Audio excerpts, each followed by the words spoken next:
Coming up on Marriage Today with Jimmy and Karen. Once we get comfortable with the relationship, we begin to focus on other things and we put the relationship on autopilot. And that's when everything bad happens in marriage, is when we hit autopilot. Well, I think you have to be careful as a woman, especially if you're seeking God for what you want, not to get preachy and religious with your husband, because that's the biggest turnoff to a man. Is, I wish you read the Bible, I wish we prayed, I wish you go to church. I mean, you're just pushing him even farther away, and that's where you have to start trusting God. You start trusting God for whatever needs to happen in your marriage, and hang in there, because, it'll change, it really will.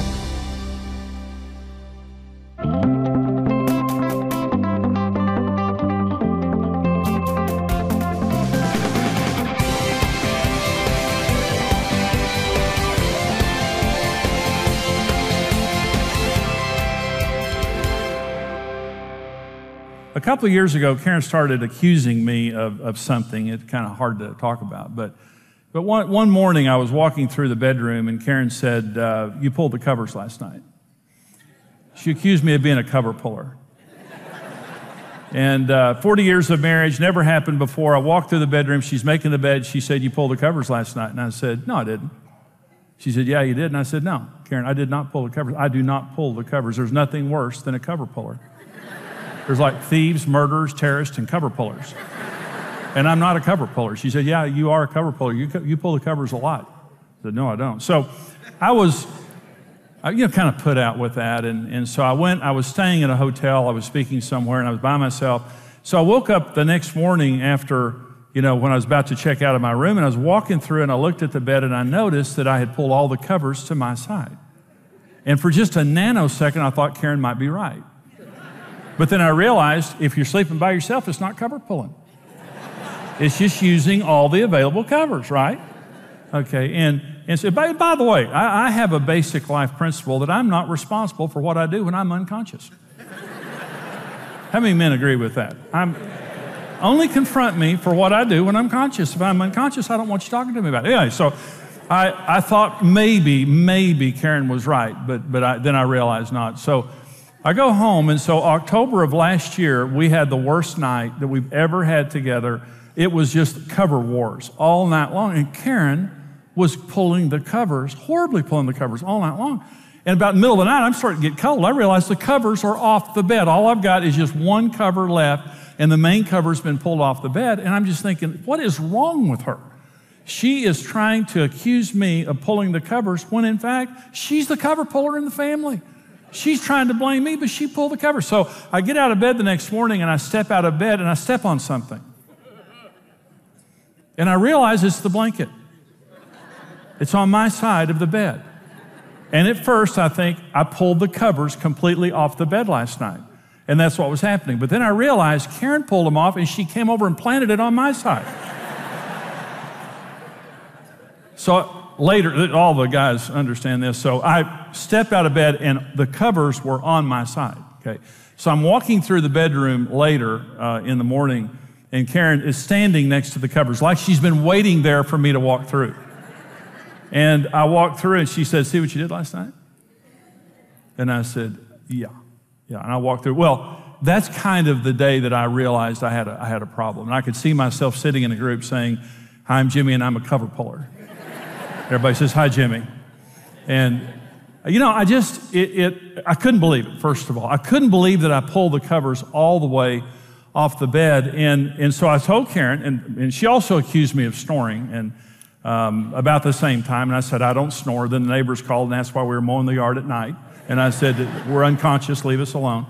But this is not about cover pulling. It's about a dynamic in marriage that happens once we've been married for a while. Man, just about everybody goes through this dynamic, but it's a very dangerous dynamic. And that's where I was. Karen had been saying to me for a couple of years that, that I was pulling the covers. And my response to that was, no, I'm not. I didn't. And she would say to me, I couldn't sleep last night because you were pulling the covers, or you were snoring, or whatever. Well, I stopped pulling the covers. As soon as she said that about me sleeping with her, what I realized was I didn't care. I was not caring about how she slept. I was not caring about her experience sleeping. All I was caring about was myself. And here's the dynamic that happens in marriage. Once we get comfortable with the relationship, We begin to focus on other things, and we put the relationship on autopilot, and that's when everything bad happens in marriage, is when we hit autopilot. In dating, the thing about dating and when you're newly married is you're highly focused on your spouse, and everything that happens to them is very important to you. You want them to enjoy you. You want them to enjoy what you say and what you do. You're highly focused. You're very proactive in pleasing each other. But the longer you stay married, there is the process that we go through that we hit autopilot, we begin to take each other for granted, and then our spouse begins to complain about stuff, and it actually annoys us. Whereas before we wanted to hear it, and before we were very receptive to what they were saying, now we become insensitive to it. Well, I'm going to talk about flying. I'm a pilot, and I fly a plane, a little plane. I just fly a single-engine plane, but I'm a pilot. And I want to talk about autopilot. Now, this would surprise some people to know, but a lot of pilots don't know how to fly very well because of autopilot. One of my friends runs a charter service, a flying charter service, and he hired a commercial pilot to fly for him, like, twin-engine props and King Airs and things like that. And this pilot of about 30 years went to work for him, and my friend hired him immediately when he knew that he was a commercial pilot and had all these, 15,000 hours flying. And the guy, when he took the job, this pilot said, well, I'm going to have to brush up on my skills because it's been a while since I've flown. And my friend said, what do you mean it's been a while since you've flown? You're a commercial pilot. He said, the plane that I fly, I drive to the runway, push a button, it takes itself off, flies all the way there, lands itself, and I park it back at the gate. Flying has become so sophisticated that some of the crashes that you're hearing about are actually the autopilot disengaging, and the pilots don't have the skills to fly the plane without that autopilot. And so my plane has autopilot. There's a little button right on the dash that once I take off, I can pre-program the autopilot, I take off, I get up in the air, and I can hit autopilot, it'll fly me all the way to the runway. Now, my plane won't land itself, but I can fly it all the way to the runway, click off of autopilot, and land the plane. But the more you use autopilot, the more you lose the skills of flying. And more, what my friends and I, what we do is we hand fly up to altitude. We hand fly for a long time, and then we hand fly down. When you're on autopilot, first of all, you lose skills. Secondly is you become distracted.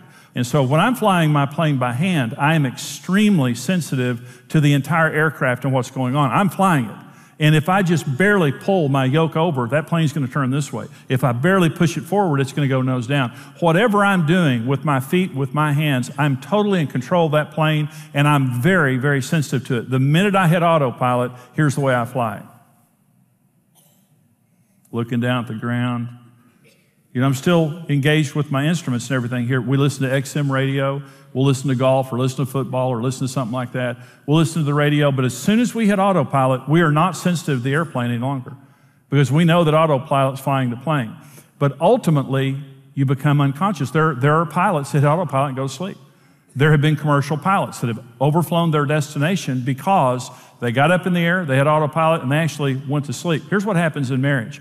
The minute you hit autopilot, you begin to lose the skills of relationship. Now listen, there are couples that have been married for 1 year that have better relationship skills than couples been married for 40 years. You've been on autopilot for so long, maybe not completely in the relationship. Karen and I, when Karen was complaining to me about, pulling covers and things like that, we weren't on autopilot in our relationship, but I was in that area of our relationship.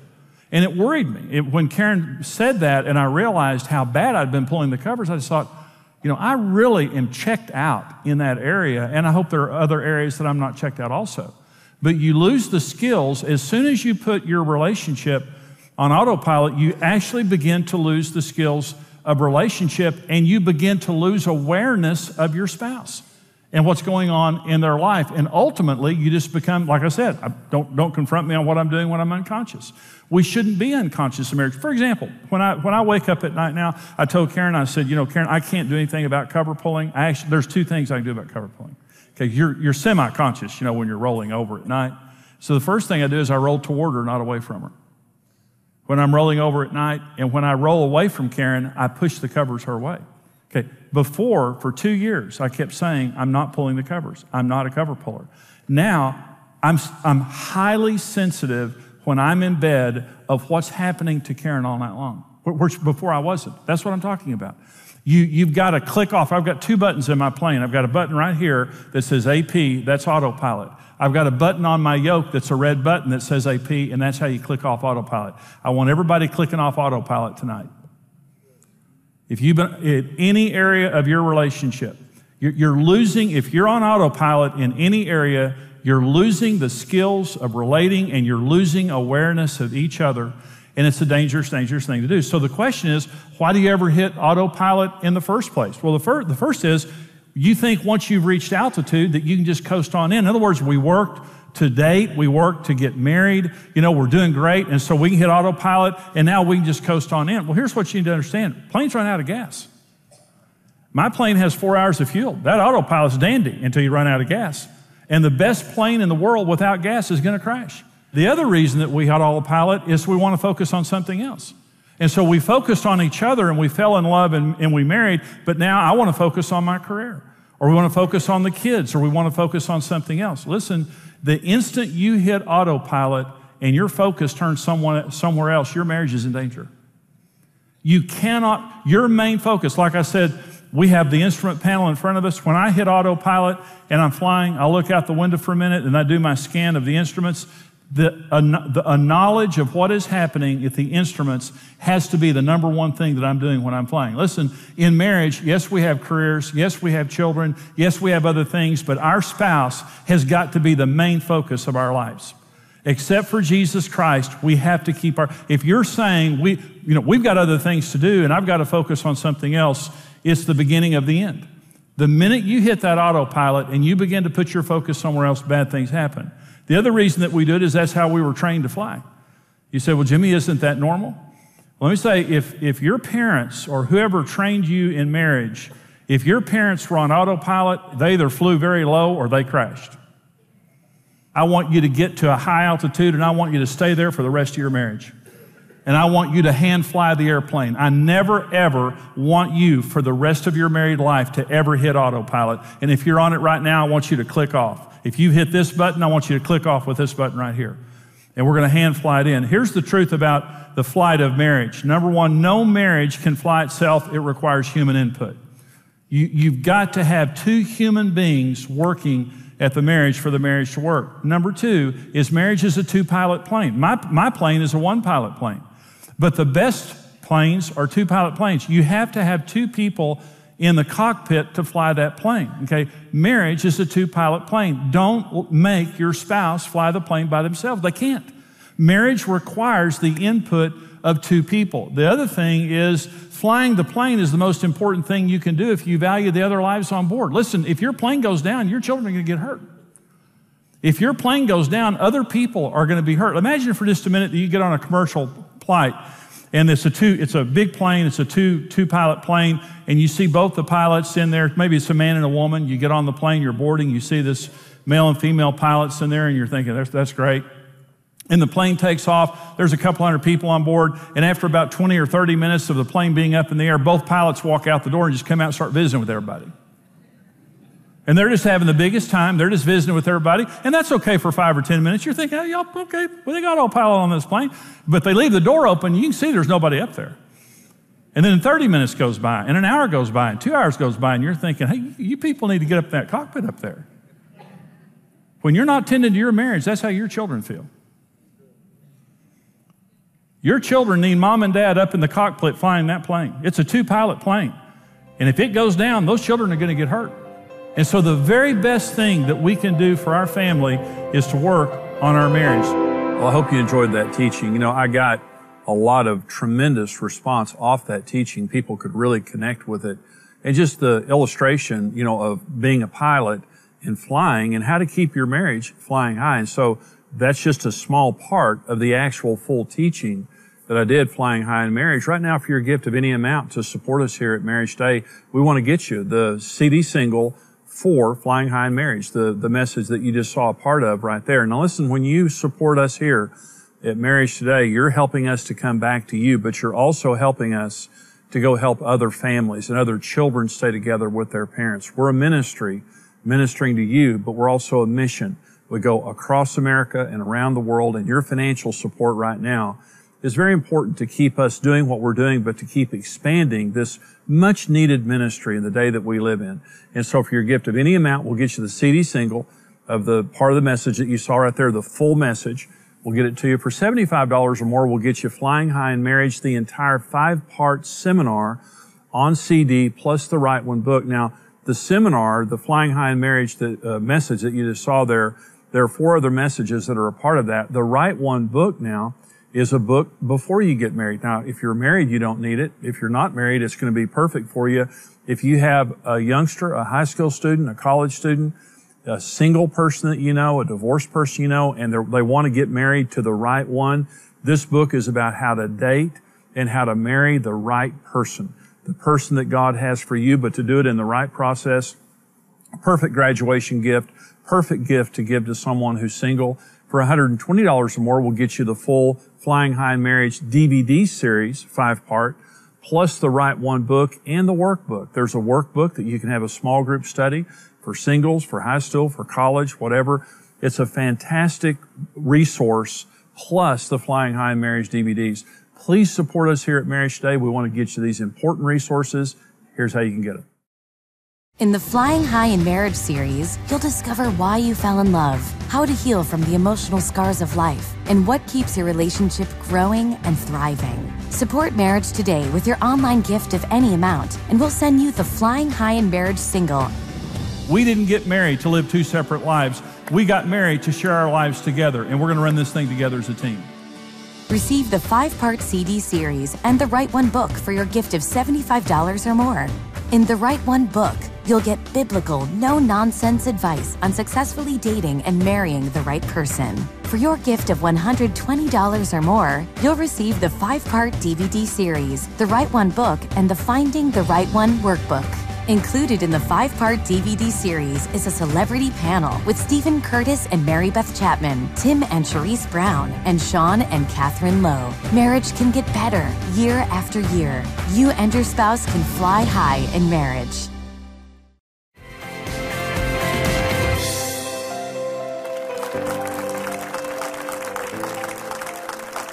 We're talking in this program today, Karen, on flying high in marriage, just using the analogy of flying and, keeping our marriage where it should be. Mm-hmm. And we're going to actually answer some questions from some viewers. And I want to ask you this question. This was written to you. Karen, how do I encourage my husband that we need to work on our marriage? He's content and I'm miserable. He won't read a book, much less go to counseling. This question is very common. I can handfuls of women that I know that this is their issue. They want their marriage to improve, but the husband absolutely is checked out. And, it's something that, I know worked for us. And so I pray it works for y'all. And that is, don't concentrate on what's wrong with him in your marriage, but just let the Lord start dealing with things with you. And as God changes you, you would be shocked at how things start changing all around you. And, give the Lord a chance to work through you. But the way He's going to work through you is by changing you. Because as much as that you don't like what you have in your marriage, if I was to talk to your husband, he'd probably say that something is wrong about you. So, there's 2 sides to every story. And yes, I appreciate the women who want their marriages to be better, because usually it's the woman who's the one fighting the hardest for a marriage to be good. And so I applaud you. I say, keep at it, but let the Lord change you first. And, it's that scripture that is so true. 1 Peter 3, where the woman is gentle and quiet and she wins her husband without a word. That is powerful. That tells you God has something in mind when He put that in the Word. It's something to believe in, to trust God for, that He really can change your husband through your behavior. And then that will open up the door eventually where you can say, these are the things I'd love to see happen in our marriage. And it won't be out of trying to force it. It'll be out of a sweetness that just He's attracted to. Well, it's redemptive love. Mm-hmm. And sometimes there's an offense. A husband has turned his heart away because he feels like you're taking care of the kids more than him. Mm-hmm. Or sometimes it's just his problem. He's just checked out. He's not doing what he should do. You redeemed me, Karen. Mm-hmm. You prayed for me. You treated me better than I deserved. And that's what redemptive love means. It means you're doing the right thing mm-hmm. when the other person's doing the wrong thing. And see, 1 Peter 3, what you're talking about was written to wives. 1 Peter 2 said Jesus died for us while we were still in our sins, and he left an example. When we were doing the wrong thing, he did the right thing. And I love this saying that the best person does the right thing first. Mm-hmm. If you're the best person in the marriage, you're going to do the right thing first. You're not going to do wrong. And a lot of marriage counseling is listening to the wrong thing that somebody did, but they justify it because the wrong thing their spouse did. Mm-hmm. And they say, well, I know it wasn't right to throw the remote at him, but he didn't, do this and this. Well, you can't say this and it justifies this. Mm-hmm. But redemptive love says, I want to do the wrong thing, but instead, I'm going to love you the way Jesus loved me when I was in my sins, mm-hmm. and I'm going to redeem you with my love. And that's the promise that's given, Karen, that it says to women there. It says to without a word, you can win your husband as he sees you're chaste, which mm-hmm. means pure, and respectful behavior. He's not being obedient to the word, but you're respecting him and being pure. And it says it's so powerful mm-hmm. when he sees that kind of behavior that rather than driving him away, it's like a magnet that draws him back. Well, I think you have to be careful as a woman, especially if you're seeking God for what you want, not to get preachy and religious with your husband, because that's the biggest turnoff to a man, is, I wish you read the Bible, I wish we prayed, I wish you go to church. I mean, you're just pushing him even farther away, and that's where you have to start trusting God. You start trusting God for whatever needs to happen in your marriage, and hang in there, because, it'll change. It really will. It makes you attractive to your spouse when you're doing the right thing mm-hmm. for them. I was being a rat one day, and one day, just one day. In 42 years, I had one bad day.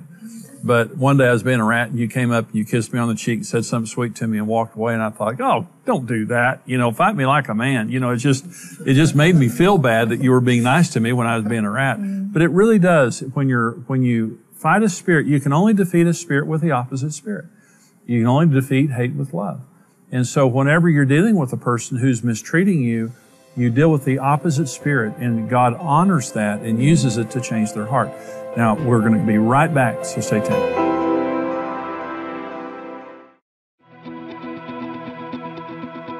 Going through divorce is a lot to ask of children and often results in years of emotional pain. It's a violent ripping apart of their parents and a sense of abandonment. What sometimes we see as a quick way out can mean complete loss for a child. You have a 100% chance of success in marriage. You were made for marriage. Marriage Today exists to protect children from the pain of divorce and to steer couples away from marital failure by telling them the truth. When you stand with Marriage Today, your individual effort multiplies with other like-minded partners, and together we can rebuild a legacy of strong families around the world. Choose your level of partnership today and receive immediate access to the video streaming library. Become a rock-solid partner today.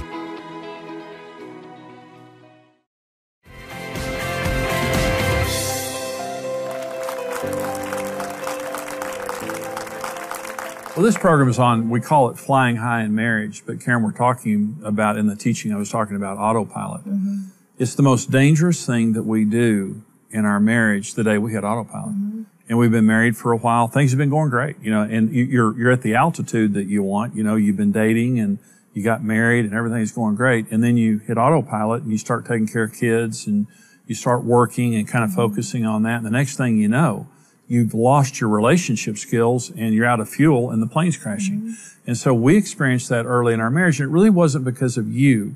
It was because of me. I checked out. I just put the marriage on autopilot. But this is really the most common thing that we see in marriages that are struggling is people are just kind of checked out, and then they wonder why their marriage isn't working. Well, and I think there's so many things play into the checkout, whether it's, like you're saying, the jobs and just the stress of all that life brings us these days. And then you put on top of that we're, in front of our phones all day long, texting or emailing or Facebooking or on computers. And, by the time you get, face to face with someone, it's like, oh, hello. Yeah. And, you're exhausted. I mean, it's exhausting. And so I think it's so important, to stay engaged with each other and, find new things to do with each other. Mm-hmm. Maybe you need to find a new hobby so that at least once a week you have something that's outside the box of just the norm that you've been doing for so long. And every day spending face-to-face time, and I'm not talking about 5 minutes, but I'm saying, when we used to walk we walked every day for an hour and a half, and we talked for 45 minutes, and we prayed for 45 minutes. We did that for over 20 years. That was every day, and that was in the mornings, that we spent an hour and a half talking and praying together every day. So when you get a time that's your time and it's sacred, and your children respect that time, and every day we're relating, every day we're talking and solving problems, the skills of your relationship stay sharp. But somehow we get this notion that just because we're married and sharing the same house or a checkbook or kids, that somehow everything's supposed to work. It doesn't. You have to keep your skills sharp, and you have to stay focused on flying the plane. You have to stay focused on making the relationship work. And so the good news is, marriage works. And the good news is God's a gracious God, and if we've made mistakes, He'll forgive our mistakes. But marriage is one of the most complicated relationships on earth, and that doesn't mean it's bad. It just means you have to pay attention to it. Just like flying an airplane. It's fun, and airplanes are the safest means of travel, but you have to pay attention. It's a skill that you have to keep sharp in. So we hope that this program today has been helpful to you, and get off autopilot. If you've clicked onto autopilot, click off autopilot, start flying the plane again, and you will fall back in love. Your relationship will be passionate the way you desired at the very beginning. We hope that's a blessing to you. And listen, if this program's helped you, and if our ministry blesses you, we hope that you'll stand with us financially. Everything that we do, we're able to do because of our precious partners who stand with us financially and give to the ministry. The information's there on your screen of how you can go on our secure website and give, how you can call us right now, use your bank card to give, and our address is there. You can mail a gift in. We really appreciate you being with us today. God bless you. Goodbye. Thank you for watching Marriage Today with Jimmy and Karen. Subscribe to Marriage Today's YouTube channel for more marriage-building videos and updates.